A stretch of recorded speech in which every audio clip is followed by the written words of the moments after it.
Alright YouTube, it's time for the Occult video 131, the Dancing Plague and Other Strange Medieval Tales, because they called them the Dark Ages for a reason.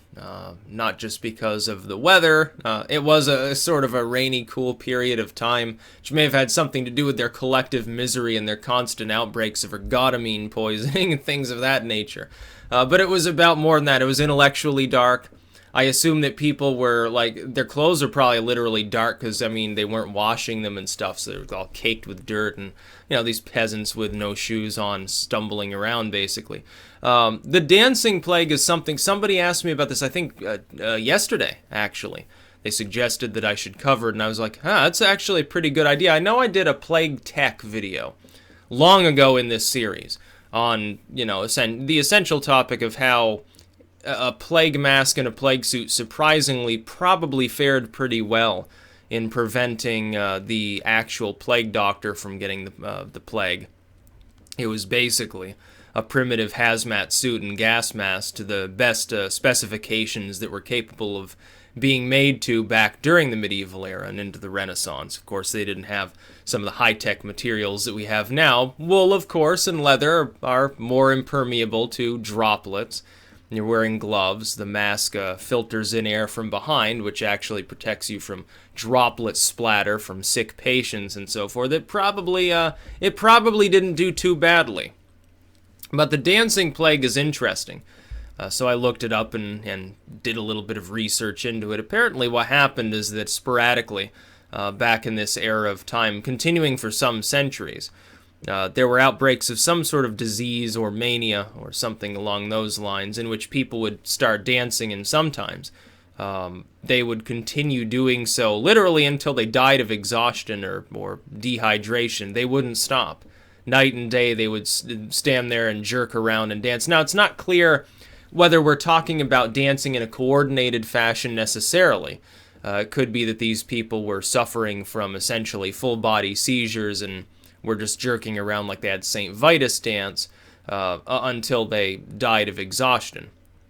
And other people would join in, and they would play music, actually. The idea was that to cure people of the dancing plague, you know, some people were dying, they would start playing music and try to keep them sort of entertained while they were doing their dancing. There are tales that apparently they became enraged at the sight of the color red, which is extremely strange. That would almost indicate, like, you know, bulls supposedly act in that way. That's actually a myth. Any sort of cloth that you're waving around will do the same thing. I'm not exactly sure what the point is. I think it probably has something to do with, like, mimicking blood imagery or something like that. Like, oh, I'm going to spear the bull, and it just sort of evolved out of a more primitive sort of setting or something along those lines. But there are tales that they didn't like the color red, that they would attack people around them that weren't dancing, which is strange. And that points to mania more than it does an actual disease. What I think probably was going on was somebody got St. Vitus dance, and then other people were like, oh, we'll be stricken with the same problem, and they just, their minds couldn't handle it. These people were under stress anyway. Many of them were already hungry on a regular basis. We have instances of mania today.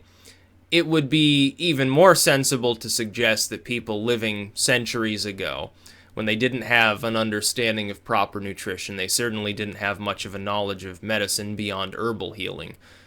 It's perfectly acceptable to me to relegate that to the secular.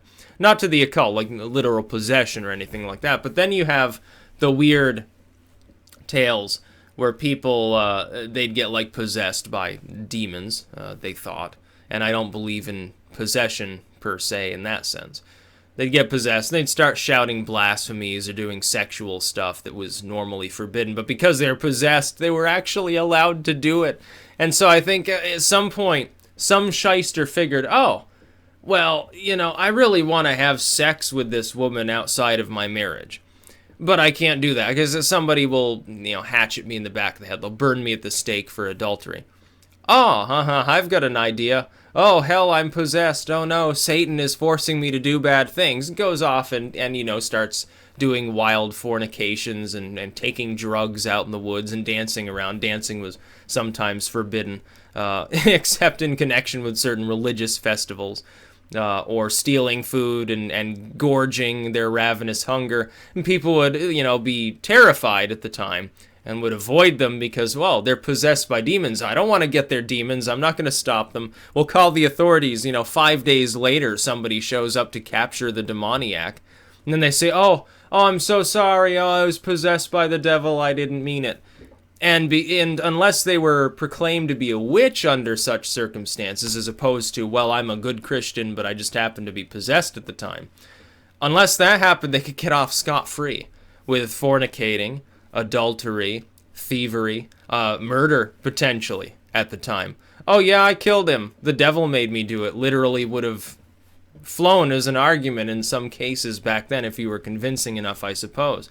Especially in some of these very ignorant outlying communities, not necessarily a metropolitan area.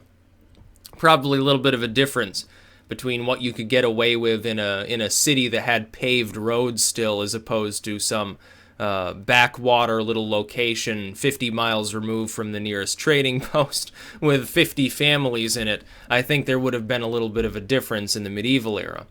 Then you have, and I've spoken of this briefly, but also tales from the era of the plague.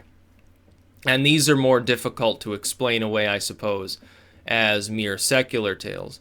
The imagery of the Grim Reaper that you see today, the sort of black-cloaked spectral figure with the scythe, actually come from the bubonic plague era as well. And what was told at the time is that people were seeing these out in their fields, spraying some sort of mist or fog or other vapor among the crops, and that this would happen before outbreaks of disease.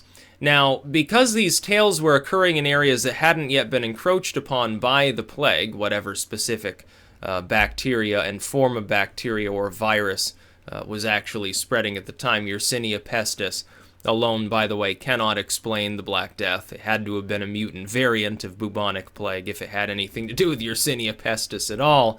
It was a mutant that was a lot worse than the one that we deal with generally today, and hopefully it never comes back because we'd be kind of screwed. They said that they saw these sort of reapers out in the fields. Now, it's not clear that if you go down the ancient alien route, what you would explain it as probably is, space aliens were poisoning people. They were spreading some sort of mutant virus to wipe out a bunch of humans. Maybe they wanted to bring forth the Renaissance. It was a little bit of social engineering. Maybe they were trying to exterminate man and didn't quite succeed because we mutated too fast in our genetics or something like that. Maybe those were good aliens. They were trying to inoculate people and they just couldn't do it fast enough or something like that. So you get all these explanations, but they would essentially relegate it to, people say that it was a specter with a scythe that was actually an alien in a full bodysuit with some sort of apparatus spraying either a poison or a cure or something like that. I don't think I need to go down that route. Maybe we're seeing, I don't know, in the New Age sense, the explanation probably that you would expect to hear is, they were from another dimension. They just happened to cross over to ours and they briefly appeared during this period. And yeah, it probably caused this disease. But the Black Plague started in China, and we don't have any contemporary Chinese tales, as far as I know, or tales from the Middle East as it moved through there and got carried sort of by of these various barbarians at the time. I don't know of any contemporary tales from their cultures that speak of such beings. I believe that's primarily relegated to essentially like the French and German regions of Western Europe, as well as Italy. It's funny because sometimes when you're looking at such tales, whether it's in a spiritual light or not, by the way, you have to look at a phenomena like the plague. Goes from China through the Middle East into Europe, spreads around for a while, then, fairly suddenly actually, kills itself almost completely out. I believe it resurges in Austria, in Vienna at a later date, if I remember correctly, several centuries later. Wipes out tens of thousands of people there. Somehow gets contained, doesn't spread much beyond that, oddly enough. And then Poland is a very strange case during the bubonic plague because it largely spared the entire region of modern-day Poland. Had to have been some sort of genetic anomaly, or The disease mutated, a less lethal or non-lethal variant was inoculating ahead of the main disease, and thus it burned itself out. But we have to look at these phenomena and say, if we're looking at something like the Grim Reaper, oh, they're spreading plague in the field, do we find contemporary accounts that could be conflated as related to that and at least provide some circumstantial evidence that this wasn't an oral tale that was traveling around, it's traveling too quickly, and so maybe something really, truly odd was going on at the time? Or do we not? Do we only find it in that part of Europe? And the answer is the latter. We find that sort of Reaper tale from that period of time in Europe. We don't find it, as far as I know, in China or the Middle East. That doesn't exactly help the idea that it was a real event. I think more likely this too was an instance of mania. What was happening is people were getting tales of lands not far away from them and spreading towards them, being virtually depopulated by a disease that nobody could cure. They said, oh, it's the fucking end times. At that point, their minds completely broke and they started hallucinating. It probably didn't help that they probably were, at the time, intoxicated on alcohol, occasionally on hallucinogenics, either on purpose or accidentally. They certainly got ergotamine poisoning accidentally at various times. These people were nutritionally deficient.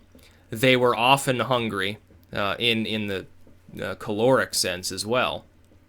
They often had diseases anyway and were racked by chronic problems that they couldn't do much about other than treat topically.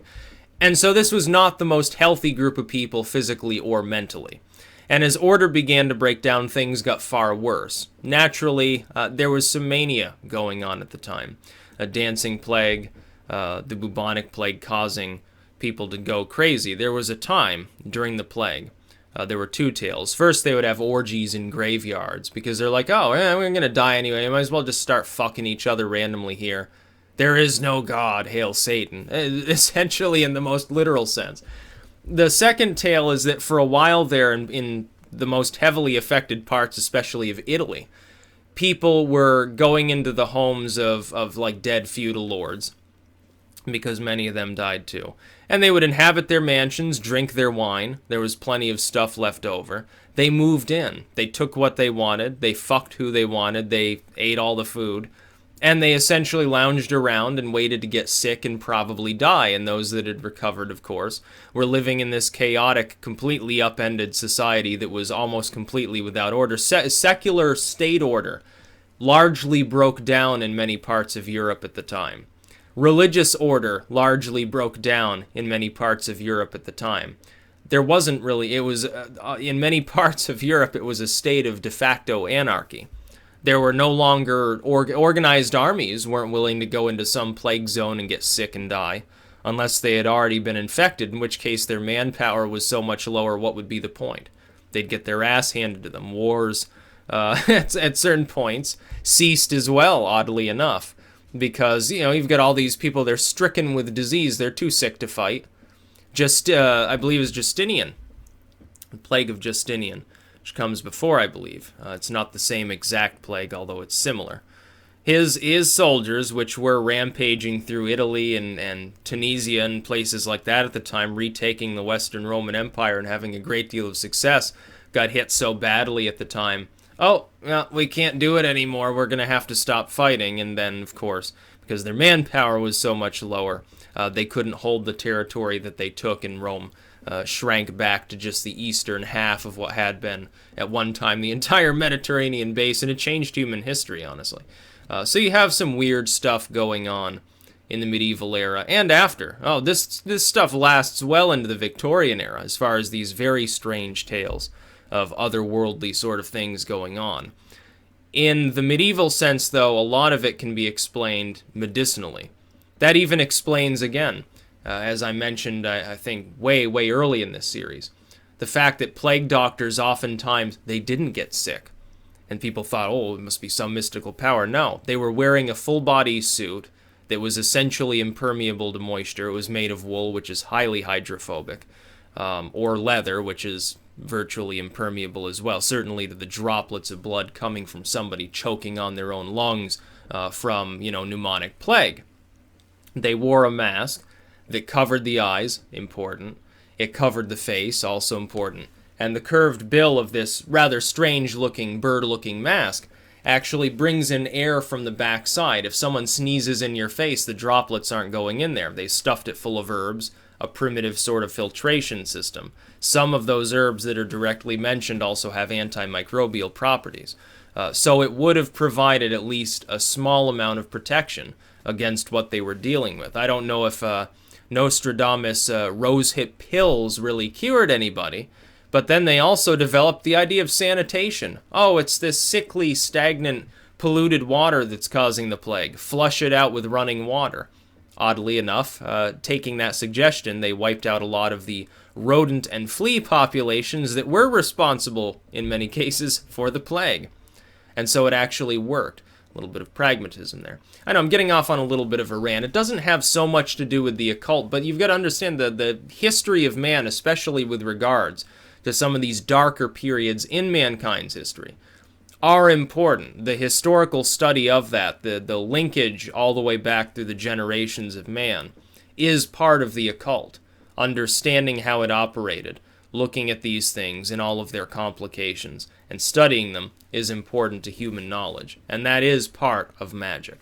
That's about all. Peace out.